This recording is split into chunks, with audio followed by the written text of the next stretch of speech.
Olá, sejam todos muito bem-vindos, muito bem-vindas a esse quase unboxing. Tá tudo aqui, só que na hora que eu tava gravando, logo no iniciozinho para variar, eu derrubei o suporte. Aliás, deixa eu ajeitar esse suporte aqui. E aí eu resolvi recomeçar, como tava bem no início, então tá aqui o livro novinho, não abri ainda, olha como vocês podem ver. É esse livro maravilhoso, 78 Graus de Sabedoria, de Rachel Pollack. A Rachel, uma mulher trans, ela foi, né? Infelizmente, ela nos deixou em abril do ano passado, de 2023, e ela tem um trabalho, gente, ímpar. É assim, para quem quer conhecer tarô de verdade, estudar tarô, tem que passar pelos livros da Rachel. Não tem como, gente. Para estudar uma coisa séria, fundamentada, com embasamento, sabe? Saindo de qualquer achismo, viagem na maionese astral. É estudo. É estudo. Eu não vejo outro caminho. Então, a Rachel Pollack é uma referência, né? Ela foi escritora de histórias em quadrinho, ela fez, inclusive, a primeira heroína das histórias em quadrinho, enfim.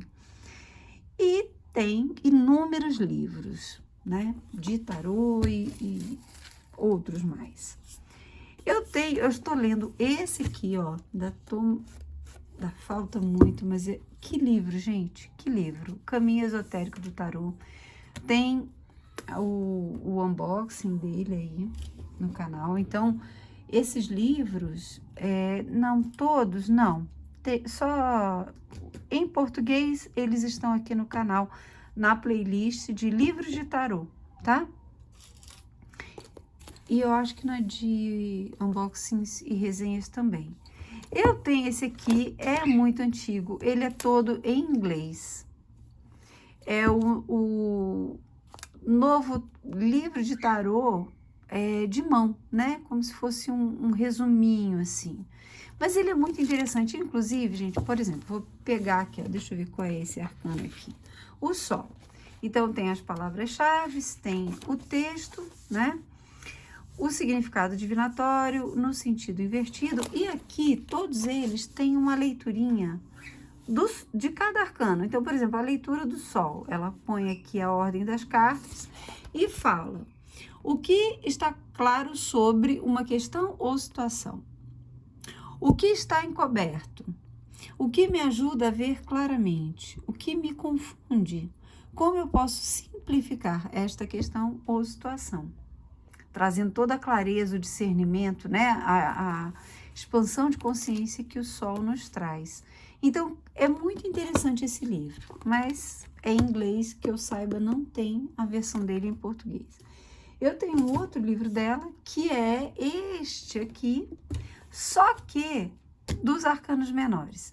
Eu já li esse livro, uma parte em inglês, que é esse aqui, outra parte em PDF, que eu consegui não sei aonde aí pela internet, não sei se foi no Scribd, e eu pago o Scribd, tá? Não, eu sou assinante desse site, desse aplicativo, e eu posso baixar algumas coisas que estão em PDF lá. Não é tudo, não. Livros, por exemplo, a gente não pode, mesmo sendo assinante, não pode. Mas PDF sim. Então, acho que foi lá que eu peguei o PDF dos arcanos maiores. E esse estava em português, numa edição bem capengona, assim. Mas eu li bastante desse aqui, né? Faço as minhas anotações e tal, em inglês. Só que é extremamente cansativo, né? Eu consigo ler, mas é cansativo. E esse maravilhoso, que foi lançado recentemente aí por essa editora, como é que é o nome? Dark Side, que é maravilhosa. Esse aqui é imperdível, esse livro, a edição primorosa. Deu um enrolo aqui na língua, né? Primorosa, maravilhosa, um espetáculo o trabalho da Dark Side.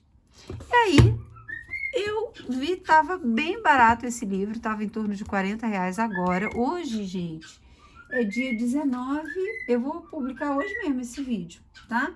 Hoje é dia 19 de dezembro, é isso? 18 de dezembro.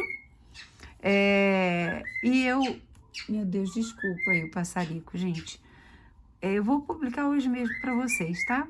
Porque quem sabe vocês aproveitam aí também essa promoção. O preço dele normal acho que é em torno de R$ 80, eu comprei ele por 40 e poucos reais. Maravilhoso, 78 graus de sabedoria, de Rachel Pollock. Uma jornada de autoconhecimento através do tarô e seus mistérios. Então, é um livro interessantíssimo que traz os conceitos do tarô e as observações dela também.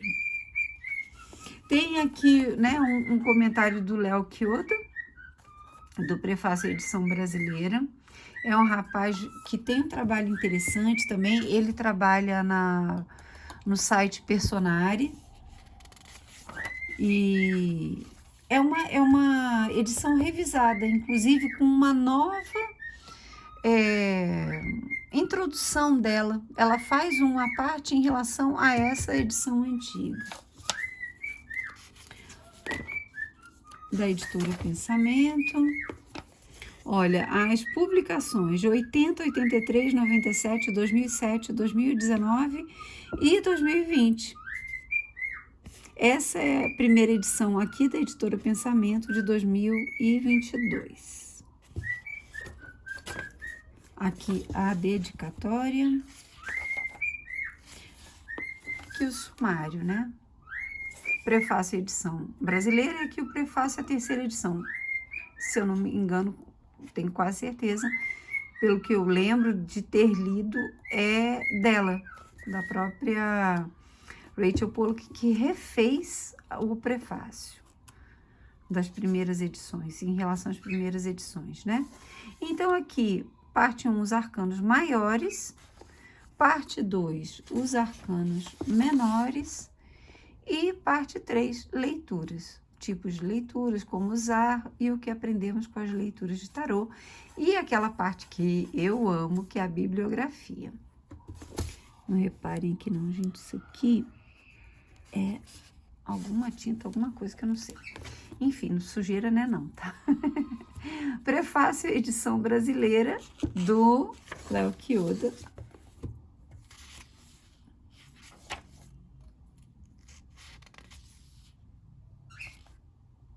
Deixa eu ver se tem alguma parte aqui que eu possa falar para vocês. Dentre tantos livros que incentivam a prática oracular, este é um dos mais preciosos, porque não cria nem repete dogmas ou verdades absolutas, mas transforma os muitos anos de experiência de uma profissional extraordinária na voz clara, sincera e aberta a todas as descobertas que ela fez e tem feito há quase meio século de atividade.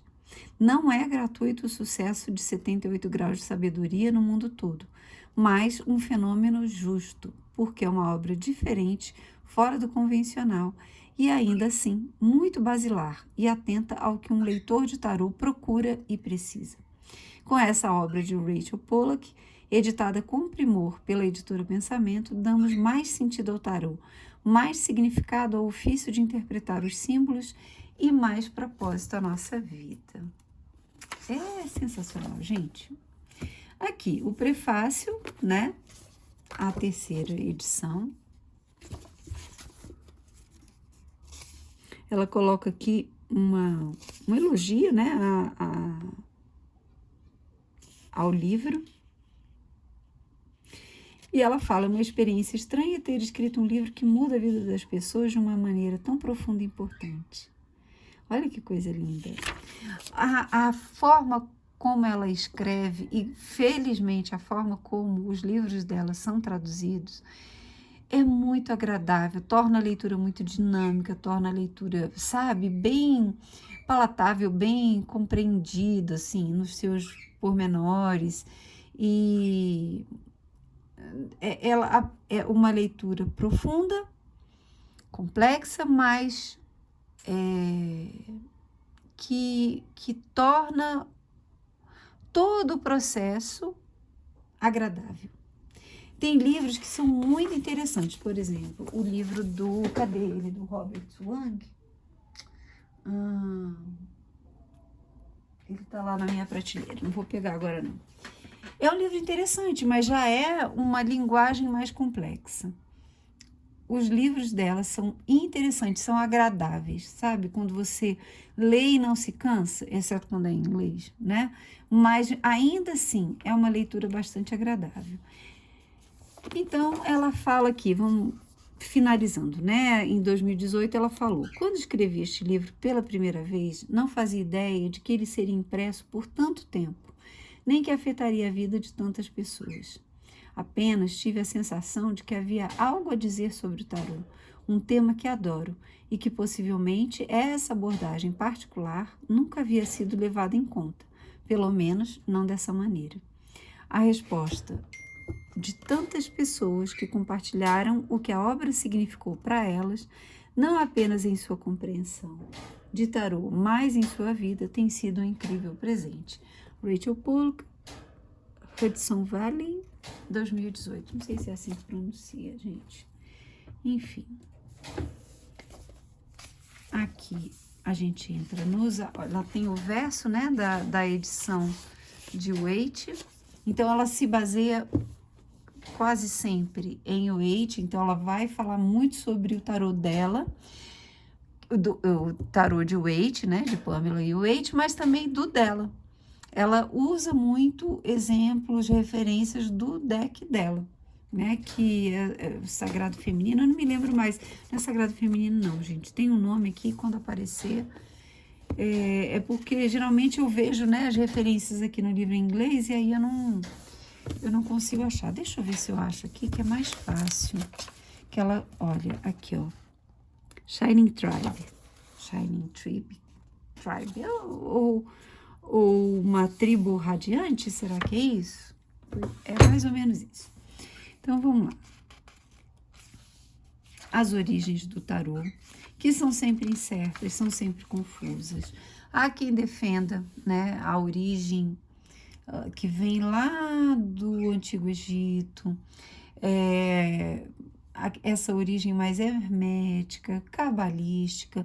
Outras pessoas dizem que ele surgiu mesmo através de jogos na Renascença. Então, existem várias vertentes e vários estudos das origens do tarô. Alguns autores modernos rejeitam completamente a ideia de que ele veio do Egito. Outros já fazem links que levam a esse entendimento. Na minha humilde opinião, que não tenho como, né, saber mais do que todas essas pessoas que já fizeram esse trabalho anterior de estudos, eu prefiro deixar esse aspecto guardadinho lá numa gaveta. No momento, para mim, na minha prática, nos meus estudos, isso não faz muita diferença. Então, é importante saber essas inúmeras linhas de conhecimento, de entendimento do tarô, com certeza, porque tarô não é achismo, tarô é estudo.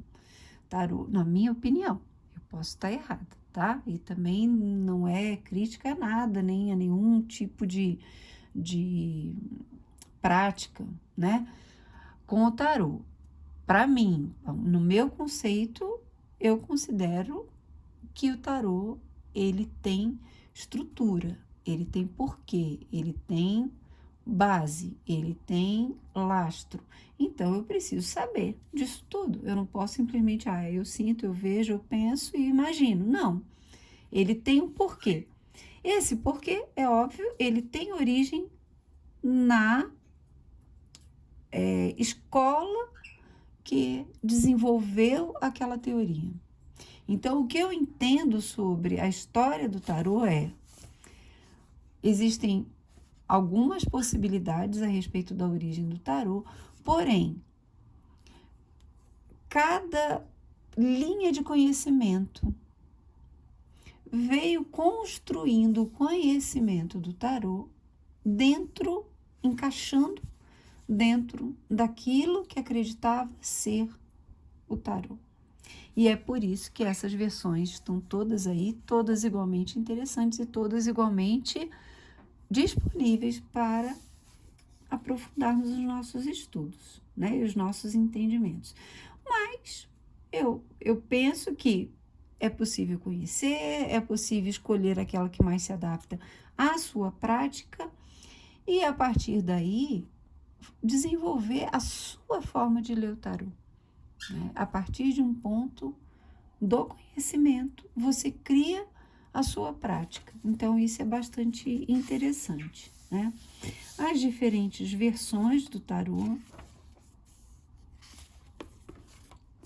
ela vai falando, né? E ela fala aqui que ela escolheu mesmo, né? O tarô de Smith-Waite como a fonte principal, né? De estudos, que é totalmente baseado na Cabala. Então, conhecer o deck de Waite não é olhar as imagens a partir de um viés pessoal, é olhar as imagens a partir de um viés cabalístico, mais especificamente da Golden Dawn, né? Que embasou todo o estudo, todo o trabalho dele, assim como de Aleister Crowley também, né? O tarô de Thoth. Aqui ela vai falando da adivinhação e ela fala da tiragem de 4 cartas, unidade e dualidade.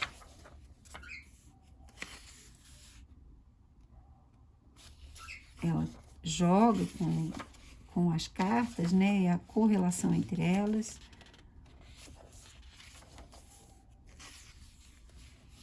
Aqui ela tá falando, né, da sacerdotisa, do mago.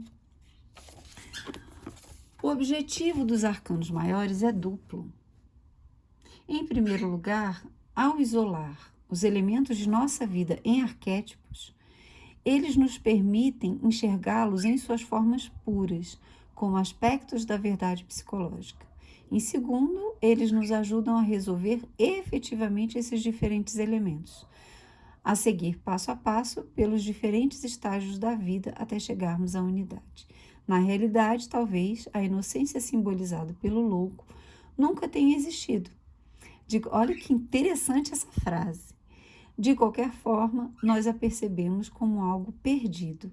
Os arcanos maiores nos contam como recuperá-la. É o próprio caminho na árvore da vida, né?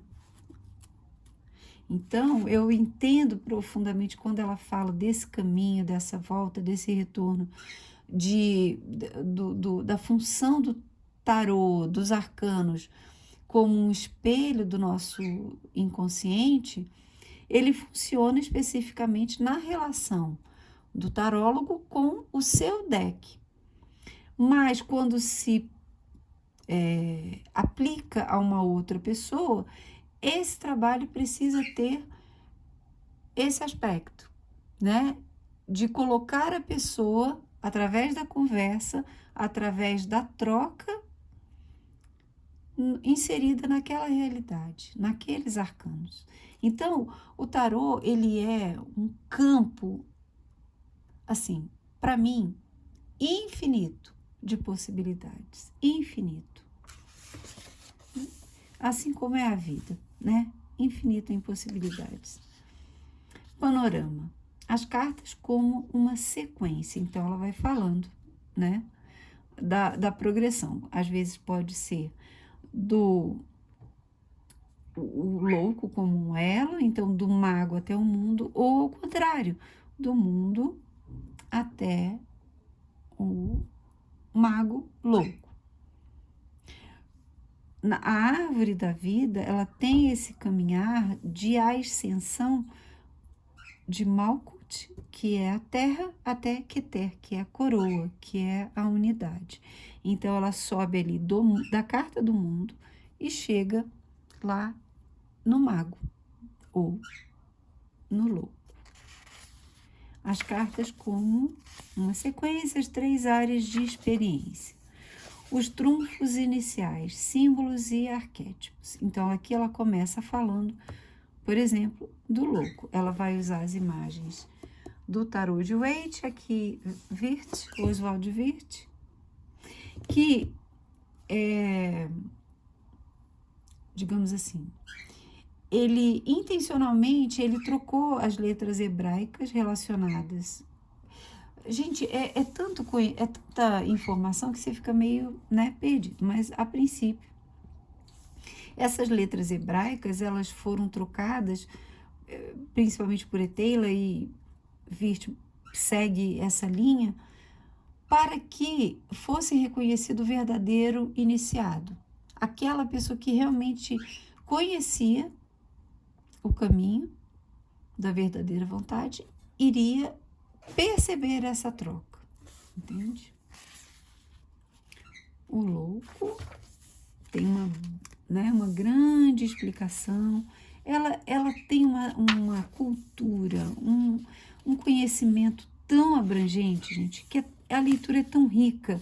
Eu leio, todo livro eu leio sublinhando, fazendo anotações. E com a leitura da Rachel, eu vou assim o tempo todo buscando as referências que ela dá, procurando os livros, sabe, colocando lá no carrinho da Amazon, porque é muita informação, é muita informação. Olha que eu estudo tarô há muitos anos, gente. Cada vez que eu estudo, eu tenho assim uma leve sensação de que eu não sei nada, nada. Todas as vezes que eu falo alguma coisa, eu penso, será que é isso mesmo? Mas tem outro autor que falou isso, isso e isso. Então, não existe um martelo assim para se bater, né? Mas existe, é claro, uma coerência, uma linha de estudos que é o próprio, a coluna, né, dorsal do tarô, que a gente não pode desprezar, senão vira oráculo, não é tarô. Então, vamos lá, aqui um mago, e aí vai, olha, as explicações bem, né, profundas, completas. Aqui, por exemplo, olha, ela já está falando do mago invertido. Então, vamos ler um pedacinho dele aqui. O mago invertido significa que, de certo modo, o fluxo adequado de energia foi interrompido ou bloqueado. Isso pode exprimir fraqueza, falta de vontade ou uma confusão de objetivos que leva à inação. A energia está ali, mas não podemos tocá-la. A carta invertida pode significar a apatia letárgica que caracteriza a depressão. Só nisso aqui já tem uma discussão gigante de estudiosos do tarô que seguem o Waite, que seguem a Cabala, que acreditam que as cartas não têm sentido invertido. Ela já tem aquele sentido, então a torre é assim, aquele movimento aterrador, destruidor, repentino, assustador, e não tem, por exemplo, o significado de uma coisa positiva, de uma abertura, de algo que vem à verdade, de algo que vem à tona, de uma desconstrução de uma situação ruim. Não tem, porque eles analisam de acordo com a posição dentro da árvore da vida. Assim o Waite fez o deck dele. Então, quão complexo é estudar tarô, né, gente? Exige pelo menos umas 10 encarnações, será? Aqui, ó, o próprio esquema da árvore da vida, né? E aqui ela tá falando da carta do mundo. Arcanos menores, parte 2. Aqui a introdução dela falando, né? E vai citar, né? Claro, a Pamela.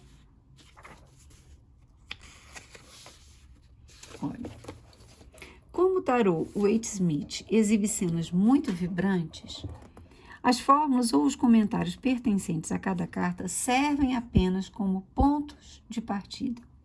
Podemos refletir sobre as imagens em si e sobre como se elas se combinam com outras imagens ao seu redor. De certo modo, as figuras e a imaginação e experiência de cada pessoa atuam como uma parceria.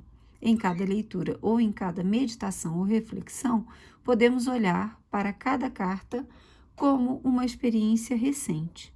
Assim como os decks mais esotéricos funcionam melhor com a disciplina ocultista, e os decks mais antigos são mais adequados à adivinhação. o Waite Smith serve àqueles que usam as cartas principalmente para conhecer a si mesmo e o mundo ao seu redor. Olha que interessante, né? Os 4 naipes. Então, ela vai falar aqui, vai fazer correlação com a astrologia, com as letras hebraicas. Aqui ela já entrou em outro assunto, peraí, gente. Aqui ela já tá falando sobre o tetragrama. Tetragrama, ou, né, as 4 letras que representam o nome de Deus. Yod, He, Vav, He. Aqui ela tá falando já dos arcanos da corte, dos arcanos numerados. As cartas portais. Que interessante. Aqui ela já entra nos naipes. Então, já é esse livro aqui, ó. Deixa eu mostrar para vocês. Aqui, ó. Os 4 naipes, ó. Peraí. Ó, os 4 naipes. Vamos ver se é a mesma coisa.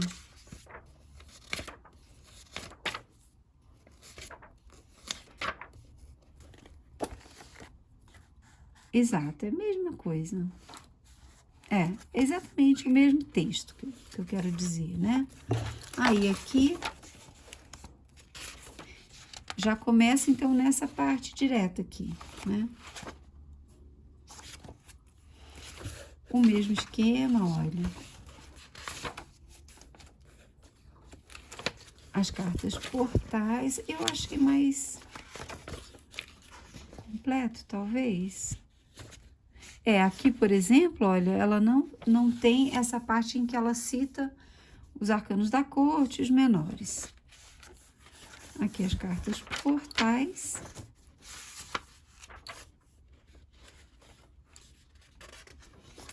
Também, aparentemente, o texto semelhante. E aqui já fala dos bastões, né? De uma maneira, aqui é o mesmo texto, já começa, aqui é um texto menor, eu acredito, não, é a mesma coisa. E aqui a gente já começa com o rei. Então, é basicamente esse livro que tá aqui, graças a Deus, em português. Então, vamos lá, o rei, a rainha, então ela vai vindo de trás para frente. Muitos decks a gente compra, eles vêm nesse sentido também. Aqui a carta invertida, cavaleiro e valete. Aqui os arcanos menores, então o texto é menorzinho, mas mesmo assim é muito interessante, muito interessante. Os livros dela são de uma riqueza, assim.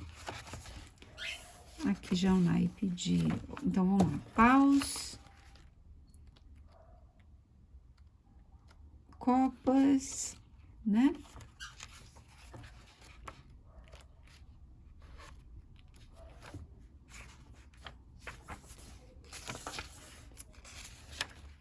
Aqui, espadas. Cadê o início de espadas?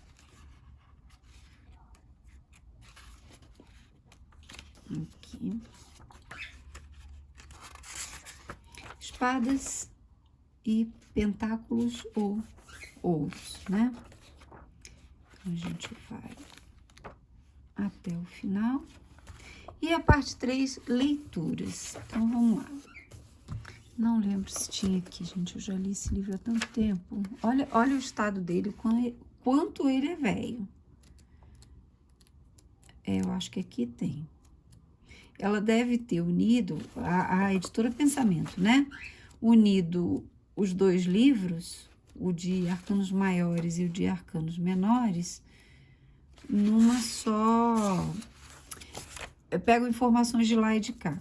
Introdução, eu não tenho, no PDF não tem essa parte final, então eu não sei dizer se tem no livro original em inglês. Introdução à divinação, né, com tarô, senso comum, enfim. Eu acho que básica, tipos de leitura, a cruz celta.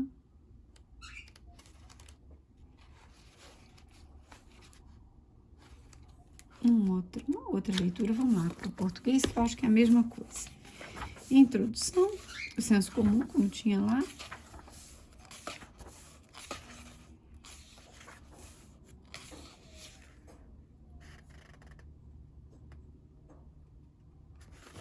Olha que interessante. Se qualquer dispositivo pode fornecer um significado, por que o tarô? Entende? Quando eu falo que ler tarô sem obedecer a uma estrutura, né, a uma tradição, é ler oráculo no sentido, o tarô é um oráculo, né? Mas no sentido de uma liberdade que o oráculo permite e que o tarô já limita um pouco mais. Se qualquer dispositivo pode fornecer um significado, por que o tarô? A resposta é: qualquer sistema nos dirá algo, mas a qualidade dessa informação depende dos valores contidos no sistema. O tarô contém uma filosofia, um perfil de como a consciência humana evoluiu, bem como um vasto compêndio da experiência humana. O ato de embaralhar as cartas coloca todos esses valores em jogo uns com os outros. Entende? Então, é algo bem mais profundo do que uma leitura no sentido de aquele oráculo que o autor criou com as imagens que ele sentiu, que ele imaginou e que fazem parte daquela ideia, daquela estrutura que aquele autor criou para aquele oráculo, que é muito pessoal. O tarô não é pessoal, né? Nesse sentido estrutural. Claro que nas leituras é sempre tem um tempero, uma pitada, uma percepção do profissional, mas a estrutura permanece, né? Tipos de leitura. Então, aqui os primeiros passos. A cruz celta é bem aquilo que tá lá, né, gente? A base. Aqui são as posições, né? A pequena cruz. Então, a carta no sentido normal é a que corta da situação de obstáculo, enfim. Passado recente, consequência possível, futuro próximo, ela vai explicando cada posição da cruz celta. Uma amostra de leitura, são muito interessantes essas amostras, né? Porque a gente consegue olhar a interpretação, e eu gosto de fazer isso, tirar uma primeira interpretação minha e depois comparar com a interpretação dela. Claro que eu vou aprender com a interpretação dela. O ciclo de trabalho, a tiragem, posições e significados. E aqui uma outra amostra de leitura. Aqui, uma leitura da árvore da vida. A estrutura da árvore, a configuração da tiragem, as posições e significados. Então, que é terra ou a coroa, o mais elevado desenvolvimento espiritual. Então, daqui ela vai. Então, aqui conexão com o mago, aqui conexão com a sacerdotisa e por aí vai. Tudo aqui, Malkuth, ou reino, que é a própria terra, né? Daat, que é um ponto específico, dentro da árvore da vida, que não está entre as sefirá. Como usar as leituras de tarô. Interessantíssimo, isso aqui é preciosíssimo, essa parte. Uma meditação, como se pode fazer, né? Uma meditação com os arcanos. Criando uma mandala. É muito interessante também. E o que aprendemos com as leituras de tarô. E aí é outra preciosidade deixada pela Rachel para nós. Então vamos lá, vamos ver o que ela fala aqui no final. Por fim, a prática da leitura de tarô nos ensina algo mais. Como as cartas não são neutras em sua atitude em relação à vida, como personificam certas abordagens e crenças e renunciam a outras, elas nos mudam. Olha que interessante. Quem é que está no comando da leitura de tarô? É o tarólogo? Não. são as cartas. Essa humildade, eu sempre falo isso, gente, ela é fundamental. São as cartas que falam e nós replicamos, interpretamos, porque elas têm a função de despertar, de orientar, de esclarecer, de iluminar, de nos mudar. Com o tempo, sempre com o tempo, começamos a ver o equilíbrio das coisas, a harmonia estável na constante mudança e no fluxo da vida. Conscientizamo-nos da estranheza, sempre esperando além de nossa experiência comum. Aprendemos a reconhecer as dádivas que recebemos da existência e nossa própria responsabilidade para entendê-las e usá-las. Mais do que tudo, começamos a compreender a verdade que o tarô sempre encoraja em nós, que o universo inteiro vive. E o que podemos saber sobre nós mesmos, podemos saber sobre todas as coisas. Que lindo, né? É o próprio mago. E aqui a bibliografia, né, com preciosidades aqui também. Então, é isso, gente. É esse livro. Eu já vou colocar o vídeo aí, eu espero que vocês gostem. É uma preciosidade, vale muito a pena. Eu tô muito feliz de ter comprado. Não sei por que eu não comprei antes, porque eu tenho, né, esses 2 pedaços aí, como eu falei, um em inglês e outro em PDF, em português. E agora tem tudo aqui em português, facinho, sabe, easy busy, que nem diz o outro, para ler novamente tudo isso. Adorei. Eu espero que vocês tenham gostado também. Um grande beijo, fiquem com Deus e até a próxima.